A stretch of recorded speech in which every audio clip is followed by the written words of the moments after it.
Hello, everypony, Snoggerts here. I've been on a hiatus for a bit due to how busy I am studying for finals. Yeah, it kinda sucks, but I really want to get them over with. I really wanted to make this video for fun because I thought it'd be pretty interesting to make. Anyways, during the Nintendo Direct, they announced that they're going to be remastering Mario and Luigi Bowsers Inside Story, and of course they showed us a trailer. I'm very excited for the game because I remember playing the original. It was a really fun game. Awesome characters, creative designs, and a bunch of funny moments. Best RPG I ever played to date. And because of that, I'm going to be doing a trailer analysis on the game. There's a bunch of elements that I noticed that not everyone has actually spotted. Before I get into it, expect a little bit of spoilers. Okay, so first off, let's start where the trailer begins. On the left you can see there's a gear shop, where you'll be able to buy clothes that can raise your stats.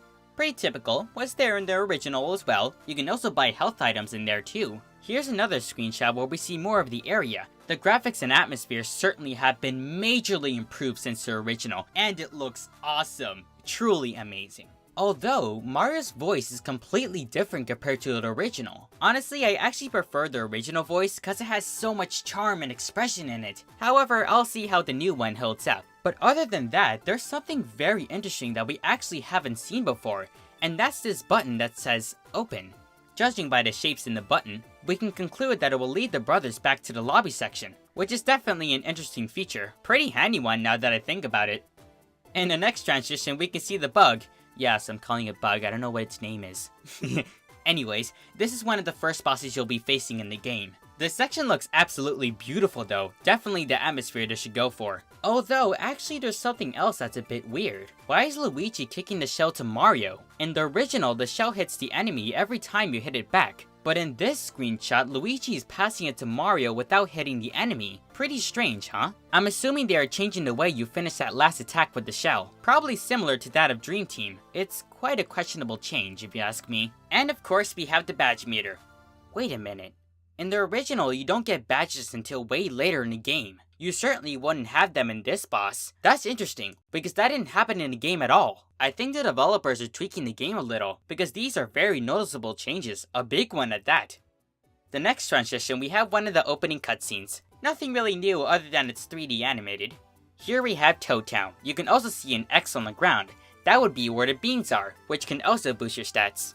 Here's another cutscene where Bowser sucks up a lot of things in Dimble Woods. You can also see Kamek running away. This screenshot takes place in Plaque Beach, and is also another boss you'll be facing in the game. Bowser inhales the blooper, and now Mario and Luigi have to fight it. This one's interesting. This is the Nerf Cell section. I won't say much about it to avoid spoilers, but you will play a minigame here. You can even see the cannon on the left. This section is the steps you have to take before encountering the bug boss. Here you can see a bit more of Dimble Woods, and the new save block design. It's definitely different than the original. Here you can see some more enemies. This one is also another phase of the game where you'll go underwater.